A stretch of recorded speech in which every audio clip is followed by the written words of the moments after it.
स्वागत है आपका। आप देख रहे हैं जी बिहार झारखंड और मैं हूं आपके साथ प्रीति सिंह। बुलेटिन की शुरुआत बड़ी खबर के साथ। पटना में एनडीए की महत्वपूर्ण बैठक खत्म हो गई। डिप्टी सीएम सम्राट चौधरी के आवास पर ये मीटिंग हुई है। बीजेपी प्रदेश अध्यक्ष दिलीप जायसवाल इस दौरान मौजूद रहे। आपको बता दें कि डिप्टी सीएम सम्राट चौधरी के आवास पर एनडीए घटक दल के नेताओं की बैठक में बिहार बीजेपी अध्यक्ष दिलीप जायसवाल, जेडीयू प्रदेश अध्यक्ष उमेश कुशवाहा, बिहार बीजेपी चुनाव प्रभारी धर्मेंद्र प्रधान, बिहार बीजेपी प्रभारी विनोद तावड़े और केंद्रीय मंत्री ललन सिंह, मंत्री विजय चौधरी, जेडीयू के कार्यकारी अध्यक्ष संजय झा भी शामिल हुए। तो ये बड़ी खबर आप तक पहुंचा रहे हैं। फिलहाल बैठक खत्म हो गई है, जानकारी सामने आ रही है। तो बीजेपी प्रदेश अध्यक्ष दिलीप जायसवाल भी इस बैठक में मौजूद रहे और बैठकों का सिलसिला भी लगातार जारी है। सीट शेयरिंग को लेकर जहां पर भी पेच फंसा हुआ है उसको सुलझाने की जो कोशिश है वो लगातार की जा रही है। और डिप्टी सीएम सम्राट चौधरी के आवास पर ये मीटिंग हुई है। बिहार विधानसभा का चुनाव अगर बात की जाए 2 चरणों में होगा, 6 और 11 नवंबर। 14 नवंबर को चुनाव का नतीजा आएगा, यानी कि तस्वीरें साफ हो जाएगी कि इस बार बिहार किसका। तो आपको बता दें वर्तमान विधानसभा में देखिए दलगत स्थिति क्या कुछ बनी हुई है, कितनी सीटें किसके पास है, ये भी हम आपको ग्राफिक्स के जरिए बता रहे हैं।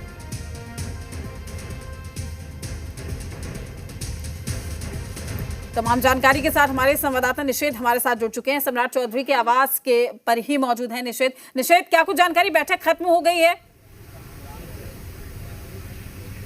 बिल्कुल प्रीति जी, यहाँ पे बैठक समाप्त हो गई है और कई जो सीनियर लीडर हैं जो कि यहाँ डिप्टी सीएम सम्राट चौधरी के आवास पर पहुँचे थे बैठक में शामिल होने के लिए, वो बैठक से निकल भी चुके हैं। और निकलते वक्त जब उनसे बातचीत करने की कोशिश की गई तो उस दौरान उन्होंने कहा है ऑल इज़ वेल है, यानी कि एनडीए में सब कुछ ठीक है और सभी की सहमति से ही सीट शेयरिंग होगा। अभी वर्तमान स्थिति में अगर बताएं तो लगातार बातचीत चल रही है, बैठकों का दौर लगातार जारी है और यहाँ डिप्टी सीएम सम्राट चौधरी के आवास पर भी काफ़ी देर तक जो एनडीए घटक दल के नेता हैं वो बैठक किए हैं, मुलाकात हुई है, चर्चाएं हुई हैं और इस बैठक में सीटों के बंटवारे को लेकर के चर्चाएं हुई हैं कि कौन कितनी सीटों पर चुनाव लड़ेगा, क्योंकि पेच अभी भी कुछ ना कुछ फंसा हुआ है। क्योंकि इससे पहले सम्राट चौधरी के आवास पर बैठक जो शुरू हुई उससे कुछ ही देर पहले उपेंद्र कुशवाहा के आवास पर बिहार बीजेपी के प्रभारी विनोद तावड़े पहुंचे थे। इसके अलावा उनके साथ बीजेपी के नेता ऋतुराज सिन्हा भी पहुंचे थे।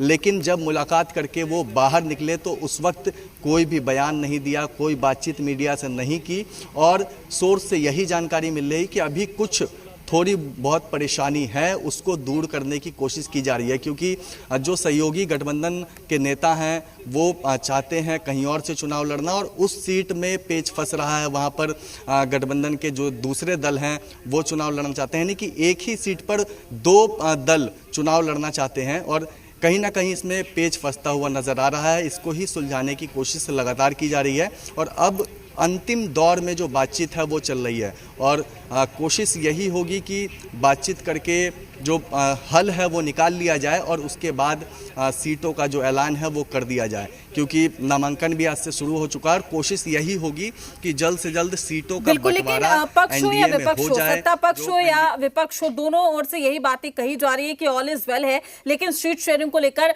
मामला कहीं ना कहीं फंसता हुआ दिखाई दे रहा है और यही वजह की तस्वीरें अब तक क्लियर नहीं हो पाई है। लेकिन निश्चित सबसे बड़ी बात यह है कि चिराग पासवान से लगातार मुलाकात का सिलसिला हम देख रहे हैं। ना सिर्फ चिराग पासवान, उनकी मां से भी अलग से मुलाकात की गई। उसके तुरंत बाद हम देख रहे हैं कि सम्राट चौधरी के आवास पर ये मुलाकात होती है। यानी कि ये कहा जाए कि अभी थोड़ा वक्त लग सकता है।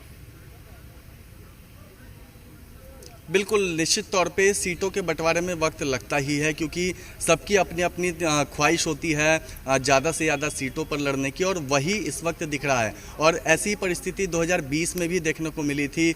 2020 में भी इसी तरीके की स्थिति थी और सम्राट चौधरी के आवास की भी एक बार हम तस्वीर दिखा रहे हैं। यहाँ पर अभी भी हलचल तेज है, कुछ जानकारी है कि और नेता भी अंदर हैं, वो निकलेंगे। लेकिन एक बार आपसे अपडेट लेना चाहेंगे इस बैठक में फिलहाल कौन कौन मौजूद था? हालांकि बैठक खत्म हो गई है, लेकिन कौन कौन इस बैठक में शामिल हुए? बिल्कुल, देखिए बिहार बीजेपी के अध्यक्ष डॉक्टर दिलीप जायसवाल पहुंचे हुए थे, चुनाव के प्रभारी हैं वो पहुंचे हुए थे, धर्मेंद्र प्रधान, इसके अलावा बीजेपी के प्रभारी बिहार के विनोद तावड़े वो पहुंचे हुए थे, मंत्री हैं बिहार सरकार के विजय चौधरी वो यहां पर पहुंचे हुए थे, इसके अलावा केंद्रीय मंत्री ललन सिंह थे, जेडीयू के प्रदेश अध्यक्ष उमेश कुशवाहा थे, कार्यकारी अध्यक्ष जेडीयू के संजय झा थे।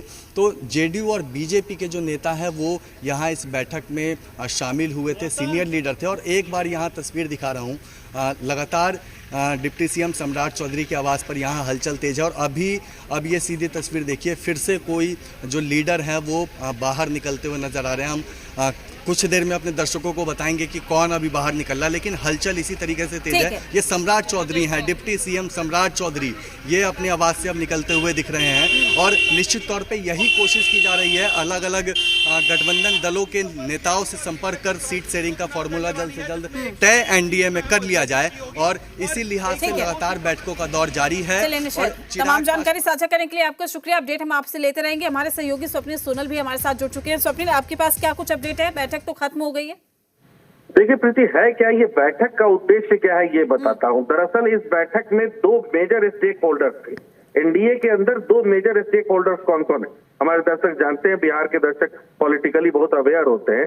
एक भाजपा है और दूसरा जेडीयू है, जो 100 प्लस एंड 100 प्लस के फिगर पे चुनाव लड़ने की बात इनकी चल रही है। यानी 100 के आंकड़े पे अगर चुनाव लड़ने की कोई चर्चा हो रही है तो इन्हीं दोनों के बीच चल रही है। यानी बिहार के दो मेजर स्टेक होल्डर्स हैं। दोनों की तरफ से तमाम वो चेहरे रहे इस मीटिंग में, जैसे कि विजय चौधरी का होना, यानी मान लीजिए कि जेडीयू के सबसे मजबूत लोगों में से एक, संजय झा कार्यकारी अध्यक्ष है उनका होना, विनोद तावड़े का होना, धर्मेंद्र प्रधान का होना। यानी ये बताया जा रहा था कि जो छोटी छोटी दल हैं उनसे बातें फाइनल हो गई हैं, वहां से जो चीजें निकल कर आई हैं उसको इस मीटिंग में ये कॉन्क्रीट नतीजे पहुंचा गया कि जिन जिन सीटों पर, मैं वो बात बता रहा हूँ जो अंदर हुई है, वो बात मैं कोट कर रहा हूँ अपने दर्शकों के लिए। हमारे रिलायबल सोर्स, मैं सोर्स को भी रिलायबल कोट कर रहा हूँ, रिलायबल सोर्स के हवाले से बता रहा हूँ कि जिन जिन छोटी छोटी, जैसे मान लीजिए कि उदाहरण के लिए कोई पार्टी है जो राज्य स्तरीय पार्टी है, हिंदुस्तानी आवाम मोर्चा है या अन्य दल जो एनडीए में है, उनके तरफ से जो सीट बंटवारे के बाद सर्टेन सीट की डिमांड की गई थी। यानी मान लीजिए उदाहरण के लिए कि 20 सीट किसी दल ने मांगा तो 20 सीट पर सहमति भी बन गई, लेकिन उन 20 सीट में 5 सीट उन्होंने ऐसी मांगी जो उनके मन माफिक हो, और वही 5 सीट की जरूरत पर दावेदारी जेडीयू की भी बन रही है, उसी में से 2 सीट पर दावेदारी भाजपा की भी बन रही है। तो इसको कैसे सॉर्ट आउट किया जाए, मन माफिक सीटों की समस्या को कैसे सॉर्ट आउट किया जाए, इस फिगर पे बात करने के लिए ये बैठक हुई थी। और इस बैठक में सभी वो स्टेक होल्डर्स थे दोनों बड़ी पार्टियों के, जो अब कॉन्क्रीट नतीजे पर पहुंच गए हैं और उम्मीद जताई जा रही है कि जल्द से जल्द जो है फिगर सामने आ जाएंगे। मैं अगर घंटों की बात करूं ना तो आप यकीन मानिए कि अभी 2 बजे का समय हो रहा है और कल 2 बजे तक तमाम तस्वीरें एनडीए में साफ हो जाएंगी। लगभग चीजें न्यूट्रलाइज और फाइनलाइज हो गई हैं। आज की मीटिंग का उद्देश्य मैं दोबारा कम शब्दों में बता देता हूं। जो जो पार्टियां अपने मन माफिक सीट मांग रही थी, मन माफिक संख्या नहीं, मन माफिक सीट मांग रही थी, उस सीट पर जो रिफ्ट था उसको निपटाने के लिए बैठक थी, जो बैठक अब समाप्त हो गई है। कुछ देर में जो है इस पर ऑफिशियल एक ब्रीफिंग भी आ जाएगी। ठीक है स्वप्निल, इसी बात का आपने पहले भी जिक्र किया था। देखिए, चिराग पासवान से तुरंत मुलाकात के बाद यहाँ पर ये बैठक हुई है सम्राट चौधरी के आवास पर। जो खबर आपने हमें पहले ही जानकारी दी थी, हमारे दर्शक अवेयर हो गए थे कि क्या कुछ होने वाला है। ये कहें कि कल तक तस्वीरें पूरी तरीके से क्लियर हो जाएगी या सस्पेंस बरकरार रहेगा? देखिए, तस्वीर कल 2 बजे तक, जब 2 बजे वापस कल हम लोग चैट कर रहे होंगे तो हम लोग एक फिगर के ऊपर बात कर रहे होंगे। एक फिगर सामने आ चुका होगा क्योंकि नॉमिनेशन का डेट आ गया, नॉमिनेशन शुरू होने जा रहा है। तो ऐसी स्थिति में बहुत ज्यादा समय प्रीति बचा नहीं है किसी भी दल के पास, लेकिन हर दल ये चाहता है कि एंड ऑफ द डे, मतलब जो दिन खत्म हो रहा हो और अगला दिन नॉमिनेशन हो तो जाहिर करें, पूरी जो पत्ते हैं वो खोले, क्योंकि कोई तरह की भगदड़ की स्थिति या कोई तरह कि ऐसे कैसा सिचुएशन ना बन जाए जिससे कोई मिस हैपनिंग हो जाए। तो तमाम चीजें तय कर ली गई हैं। आज की बैठक का मुख्य उद्देश्य, आज की बैठक का दोबारा कोट कर रहा हूं, मुख्य उद्देश्य था जो छोटी छोटी पार्टियों की तरफ से जो सीट, कॉमन सीट पर जो दावेदारी ठोकी जा रही है उसको कैसे शॉर्ट आउट किया जाए। तमाम मेजर स्टेक होल्डर्स थे और इनके बीच ये तय कर लिया गया है। और प्रीति, एक चीज और मान के चलिए कि पॉलिटिक्स के अंदर आप शब्द को ना पकड़िए, फेशियल एक्सप्रेशन, भाव भंगिमा जिसको हिंदी में कहते हैं, उसको आप रीड करने की कोशिश करिए। तो जो तस्वीरें आ रही हैं वो बता रही हैं कि दोनों दल के नेता जिस तरह से स्माइल करती तस्वीरें हैं और जिस ढंग से उनका फेशियल और और बॉडी लैंग्वेज है वो बताता है कि एनडीए में चीजें रेक्टिफाई और आइडेंटिफाई कर ली गई हैं। एक और महत्वपूर्ण जानकारी मैंने पहले भी ऐड ऑन की थी चैट में और अभी भी कर रहा हूं कि लोजपा को 22 से 26 सीटों का ऑफर दिया गया है। लोजपा की तरफ से लगभग चीजें सॉर्ट आउट है, कुछ सीट को लेकर बातें चल रही हैं, ये सोर्सेज हमारे बता रहे हैं। अब ऑफिशियल कंफर्मेशन का वेट करना होगा, लेकिन आज की मीटिंग का उद्देश्य और आज की मीटिंग का कारण तमाम चीजें हमने अपने दर्शकों को डिकोड कर दिया। स्वप्निल, बिल्कुल ये बैठक तो खत्म हो गई, इसके बाद भी आगे का क्या कुछ कार्यक्रम रहने वाला है, इसको लेकर कोई जानकारी, कोई और बैठक रह गई है? बिल्कुल प्रीति, देखिए अभी क्या है, अभी 30 से 40 मिनट के लिए प्रदेश अध्यक्ष दोनों पार्टियों के अपने अपने ऑफिस जाएंगे। जेडीयू के प्रदेश अध्यक्ष उमेश कुशवाहा जाएंगे और दिलीप जायसवाल जाएंगे, क्योंकि जो ऑफिशियल वर्क है वो पूरा करेंगे। वहीं एक बैठक और होगी जिस बैठक में डिप्टी सीएम सम्राट चौधरी होंगे, विनोद तावड़े होंगे और पार्टी के भाजपा की बैठक होगी। ये जो अलग जगह होगी, गर्दनी बाग में एक निजी आवास है, वहां पर ये बैठक होगी और उसके बाद नेता फिर अपने अपने जगह पहुंचेंगे। ये आज का पूरा हैपनिंग डे का दिन है, आज बेहद हैपनिंग वाला दिन है। और देखिए इसके साथ साथ एक चीज और मार्क करने वाली बात यह है कि मांझी जी का एक बयान आता है कि हमें इतनी सीटें दे दो, अन्यथा हमारे चुनाव लड़ने का बहुत उद्देश्य नहीं है।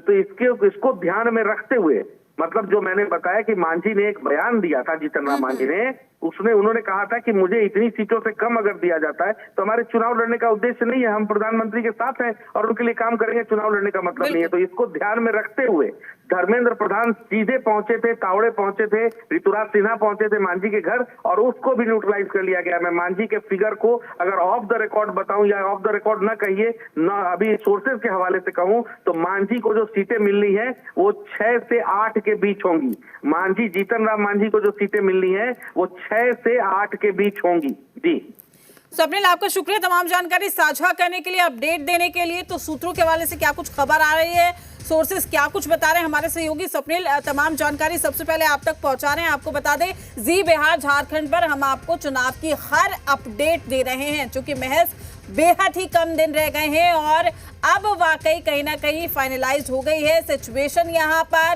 कल तक अगर हम जिक्र करें, कल तक की अगर बात करें तो कहीं ना कहीं फिगर और फैक्ट पे बात होगी।